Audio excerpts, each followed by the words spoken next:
एक follow up video है। कुछ दिन पहले हमने एक वीडियो बनाया था आरएसआई डाइवर्जेंसेस को समझाने के लिए कि कितने तरीके के होते हैं, कैसे उनको आइडेंटिफाई करते हैं और कैसे हमारे ट्रेड्स में उनको यूज़ कर सकते हैं। आज का वीडियो है उसका फॉलो अप, जिसमें हम अब वही सब चीज़ें डिस्कस नहीं करेंगे। थ्योरी पार्ट जो हम ऑलरेडी कर चुके हैं, डिटेल में हमने समझा।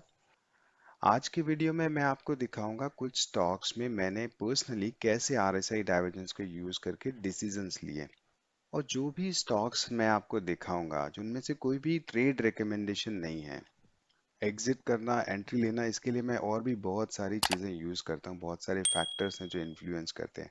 मैं आपको आरएसआई डाइवर्जेंस के कॉन्सेप्ट को समझाने के लिए कि कैसे ये आपको एक डिसीजन लेने में हेल्प कर सकता है, वो बताने के लिए उन स्टॉक्स को एज एग्जाम्पल यूज़ करूंगा। यह है जुबिलेंट इंग्रेविया का स्टॉक। मुझे बहुत अच्छा लगता है, आप अपना स्टडी करें। इसमें एक डार्वस बॉक्स बन रहा था, बहुत बढ़िया। यहाँ पे प्राइस का कंसोलिडेशन हुआ था, प्राइस 20 के ऊपर सेटल हुआ। उसके बाद एक वॉल्यूम स्पाइक आया यहाँ पे।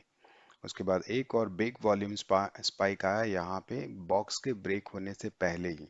छोटा साइज का बॉक्स था हमारा, उसमें एंट्री करना बनता था। लेकिन जब उसने ये हाई बनाया और उसके बाद एक दो कैंडल बन गई, तो आरएसआई भी नीचे आ गया, जिससे क्या कंफर्म हो कि आरएसआई ने एक नया स्विंग हाई बनाया है। फिर हमें क्या करना था, हमें इनकी वैल्यूज को चेक करना था। यहाँ से यहाँ पे प्राइस गया ऊपर, लेकिन जब यहाँ से यहाँ पे प्राइस ऊपर नहीं गया था। मैं आपको दिखाता हूँ। ये था 80, 81 एंड दिस वाज 79। यहाँ पे मैंने एक क्विक डिसीजन लिया। I was very convinced with the stock. Stock बहुत अच्छा है, लेकिन अगर एक डाइवर्जेंस आया है तो फिर क्यों पैसे को उधर ब्लॉक करना है। We can always re-enter the stock. मुझे स्टॉक पसंद है, ऑलवेज एक हायर लोज बनाते हुए आ रहा है, तो स्टॉक में मोमेंटम में प्रॉब्लम नहीं है। बट पता नहीं अब यहाँ पे कितने दिन के लिए पैसा ब्लॉक हो जाएगा। तो मैंने अपना लेवल प्लॉट कर दिया है कि जब प्राइस वापस इस जगह को ब्रेक करेगा या फिर एक हिडन बुलिश डाइवर्जेंस दिखाएगा। पिछला वीडियो नहीं देखा है तो प्लीज़ देख लेना। मैं यहाँ पे उन सबको एक्सप्लेन नहीं करूंगा, हमने डिटेल में डिस्कस किया है वो कि हिडन बुलिश डाइवर्जेंस क्या होता है। अभी तक हिडन बुलिश डाइवर्जेंस नहीं है, तो मैंने पोजीशन से एग्जिट कर लिया है। One of my favourite stocks, जिसके बारे में मैंने स्विंग ट्रेडिंग वाले एक वीडियो में डिटेल में डिस्कस किया है, उसकी इस स्टॉक की डीएनए को डिस्कस किया है कि जब ये 100 के ऊपर आता है with RSI above 60, I take a position in it. जैसे आप यहाँ पे अगर 100 के ऊपर आया, आरएसआई 60 के ऊपर है, प्लस एक मूविंग एवरेज का क्रॉसओवर होता है, उसी तरह जब ये यहाँ पे था, तो जैसे आरएसआई 60 के ऊपर आया, आई टुक अ पोजीशन। जब मैंने यहाँ पे देखा कि यहाँ पे एक डाइवर्जेंस आ गया है, do you see the bearish divergence, हम क्लासिक डाइवर्जेंस की बात कर रहे हैं। यहाँ पे एक डाइवर्जेंस आया और immediately I had to exit my position. मैं क्यों प्राइस के 20 के नीचे आने का वेट करूंगा या 100 के नीचे जाने का वेट करूंगा। I will immediately exit my position because I could see a divergence। ये आपका 100 का चैनल है जो मैंने उस वीडियो में समझाया, दूसरे वीडियो में। जैसे अब ये फिर से इसके ऊपर आएगा, we can always re-enter. Right, that's the beauty of swing trades. Right, you don't fall in love with the company, और जब भी वो आपको मोमेंटम दे रही है, जब भी आपको एक अपॉर्चुनिटी दे रही है, आप उसमें री एंटर कर दें। बीएल से मैंने रिसेंटली अपनी पोजीशन एग्जिट की है। इसको तो मैंने ट्विटर पे भी डाला है, जब ये पोजीशन ली थी मैंने काफी स्ट्रगल हुआ यहाँ पे। और उसके बाद जब यहाँ पे आरएसआई आप देख रहे हो, ये आरएसआई है आपका, एक स्पाइक बनाया, एक जो स्विंग हाई था वॉज 80। जब नया स्विंग हाई बनाया आरएसआई ने तो 66 था, विच इज कन्विंसिंग कि ये अभी और थोड़ा पेन है। कंपनी बहुत अच्छे मोमेंटम में है, बहुत अच्छा काम कर रही है, लेकिन पैसा ब्लॉक करने का कोई फायदा नहीं है। और एक और रीजन है, अगर आप लॉन्ग टर्म बड़े टाइम फ्रेम में आएंगे तो you can see there is a historical breakout which is due now. Historical breakout है, आरएसआई में डाइवर्जेंस आ गया है, तो हो सकता है प्राइस थोड़े दिन और यहाँ पे कंसोलिडेट करे, तो पैसा ब्लॉक करने की जरूरत नहीं है। As I said, we can always री एंटर।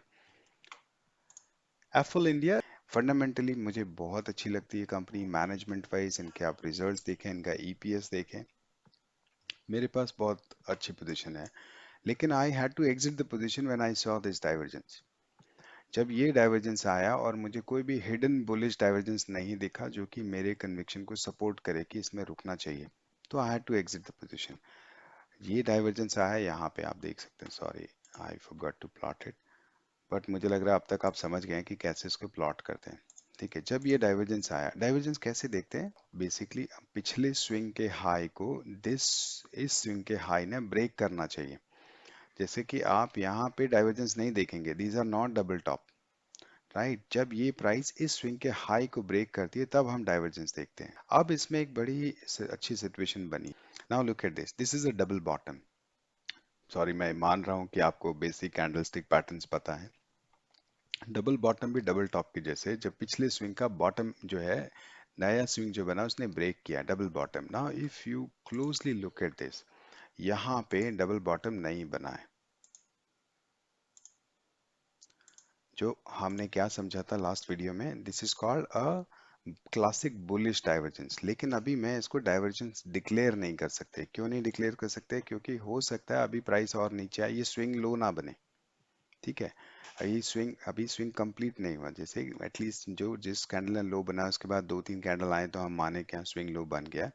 अगर आप डबल बॉटम को समझते हैं तो आपको पता होगा कि अभी इसमें एंट्री लेने की जगह नहीं आई है। डबल बॉटम कंफर्मेशन कब होता है? जब ये डबल बॉटम का ये प्राइस, जो डबल बॉटम का जो राउंड बना है, राउंड उसका जो या वी जो बनता है, उसका जो हाई है वो ब्रेक हो जाए। प्राइस इसके हाई को ब्रेक करेगा, आई कैन री एंटर और add more quantity to be on the safer side. क्योंकि यहाँ पे 5 दिन तक रुका है प्राइस, तो मैं इस प्राइस के ब्रेक करने का वेट करूंगा।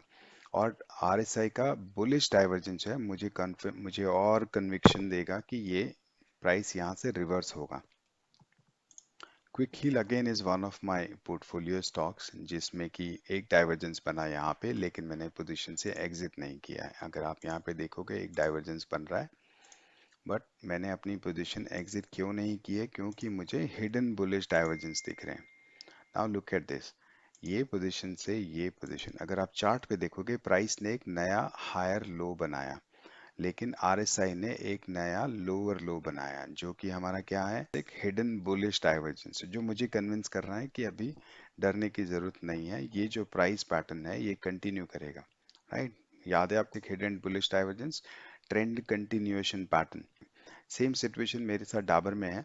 जब डाबर ने ये ब्रेकआउट दिया यहाँ पे, तो मैंने यहाँ पे एक पोजीशन ली, 586 के अराउंड है मेरी पोजीशन। उसके बाद यहाँ पे आते ही डाबर ने क्या बनाया, एक classic bearish divergence. If you can see it, Dabur ने बनाया एक क्लासिक बेरिश डाइवर्जेंस। इस टॉप से इस टॉप को जब मैं मिलाऊंगा, this is a classic bearish divergence. मुझे इमीडिएटली एग्जिट हो जाना चाहिए था।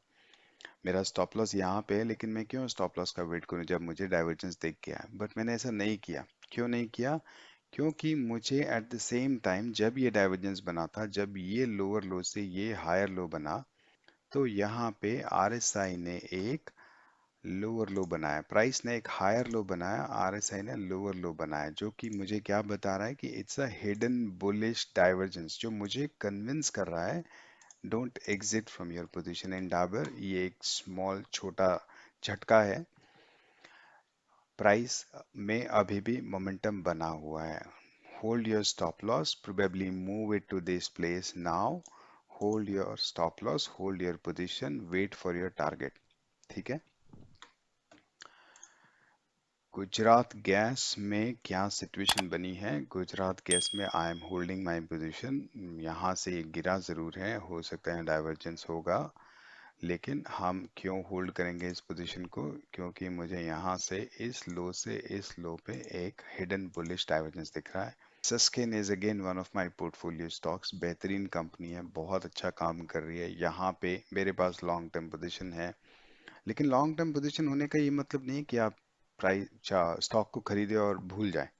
You always have to keep checking the situation, क्योंकि मार्केट किसी के कंट्रोल में नहीं है, कभी भी चीजें बदल सकती हैं, and you don't want to end up with lemons after 5 year. तो यहाँ पे क्या होता है, ये आप देखो, यहाँ पे एक बना, क्या बना, आपको मिलेगा यहाँ पे bearish divergence, classic bearish divergence मिला हमको। क्या मुझे पोजीशन से एग्जिट करना चाहिए? मुझे पोजीशन से एग्जिट इसलिए नहीं करना चाहिए क्योंकि मुझे at the same time I can see from this place कि ये यहाँ पे हिडन बुलिश डाइवर्जेंस भी बना रहा है। तो it's giving me little bit of conviction. RSI अभी भी 60 के ऊपर है, और मुझे थोड़ा कन्विक्शन दे रहा है कि प्राइस शायद कंसोलिडेट होगा, 20 के ऊपर चल रहा है, 20 इज राइजिंग। क्यों जल्दी करना है? Let's wait, let's hold, move your stop loss, maybe थोड़ा टाइट कर लो उसको, यहाँ पे मूव कर लो या इस स्विंग लो के नीचे मूव कर लो, but you can still hold your position because of this thing, जो आपको बता रहा है कि अभी मोमेंटम खत्म नहीं हुआ है। Tata coffee classic example, again one of my portfolio stocks. अगर आप इसको देखोगे यहाँ से, वो हमेशा क्लासिक बेरिश डाइवर्जेंस बनाता रहा, प्राइस चल ही नहीं पाया, फिर से बेरिश डाइवर्जेंस, फिर से बेरिश डाइवर्जेंस, लेकिन वो हर बार एक नए हायर लोज बनाता जा रहा था। फिर यहाँ पे आप देखोगे प्राइस की कैंडल्स की साइज एक जैसी हो गई, एक ही जगह पे कंसोलिडेट होने लगी, 20 के ऊपर प्राइस सेटल करने लग गई। अब बेरिश डाइवर्जेंस बंद हो गया आना, राइट? अब कोई डाइवर्जेंस नहीं था, सिंपल। रब रब फिला इंटरनेशनल, ये मेरे पास है पोजीशन, रिसेंटली लिया है मैंने। अगर आप इसमें देखोगे प्राइस यहाँ से ऊपर जा रहा था, फिर प्राइस और ऊपर गया, यहाँ से यहाँ गया। आरएसआई जो था वो यहाँ से, अगर आप देखोगे, नीचे आ रहा है। What is it called? Is it's called classic bearish divergence. Why am I still holding my position then? Simple reason, मैं इसके पूरे ट्रेंड को देख रहा हूँ, ट्रेंड बहुत पॉजिटिव है, चले आ रहा है, कंपनी मुझे ठीक लग रही है, तो इसलिए मैं जो चीज़ें देख रहा हूँ, अगर आप यहाँ से देखोगे, ये पहला इसने एक स्पाइक बनाया, लो बनाया, नेक्स्ट लो, अभी तक नीचे ही चलते जा रहे हैं, जो कि है आपका classic, sorry, hidden bullish divergence. इसलिए मैं कन्विंस्ड हूँ, इसलिए मैं अपनी पोजीशन से एग्जिट नहीं कर रहा हूँ, क्योंकि मुझे ये दिख रहा है कि ये स्टॉक हमेशा हायर लोज बना रहा है, जब भी ये नीचे आता है पिछले लो को नहीं ब्रेक करता है, तो ये हायर लोज बना रहा है, हिडन बुलिश डाइवर्जेंस दे रहा है, तो मुझे आरएसआई क्लासिक बेरिश डाइवर्जेंस से डरने की जरूरत नहीं है। लास्ट स्टॉक डिस्कस करते हैं, एक एक्सपेक्टेड ब्रेकआउट है, इसको मैंने ट्विटर पे भी डाला था, देखना चाहते हैं क्या होता है। यहाँ पे आप देख रहे हैं बहुत अच्छा पैटर्न बन रहा है, कप विद हैंडल भी बोलते हैं लोग, या इसको वॉलेटिलिटी कॉन्ट्रैक्शन भी बोलते हैं। आप देखो ऐसे हुआ, फिर छोटा, फिर एक और स्विंग, बहुत बढ़िया। हमें किस चीज़ पे नज़र रखनी है? हमें रखनी है आरएसआई पे नज़र, क्या ये ब्रेकआउट सस्टेन करेगा? कैसे पता चलेगा? जब यहाँ पे एक नया स्विंग बन जाएगा, स्विंग बनने का मतलब जब हाई, एक एक हाई बनेगा और उसके बाद दो या मिनिमम दो कैंडल होनी चाहिए जो उससे उसके हाई को ब्रेक नहीं करें, वो बताएगा कि एक स्विंग स्टैब्लिश हो गया। तब हम आरएसआई को कंपेयर करेंगे और तब डिसाइड करेंगे कि अपनी पोजीशन को होल्ड करना है या नई पोजीशन लेनी है। मैं उम्मीद करता हूँ आपको आरएसआई डाइवर्जेंस का कॉन्सेप्ट समझ आया हो, अच्छा लगा हो, कुछ वैल्यू ऐड हुआ है तो please like the video. Thank you very much.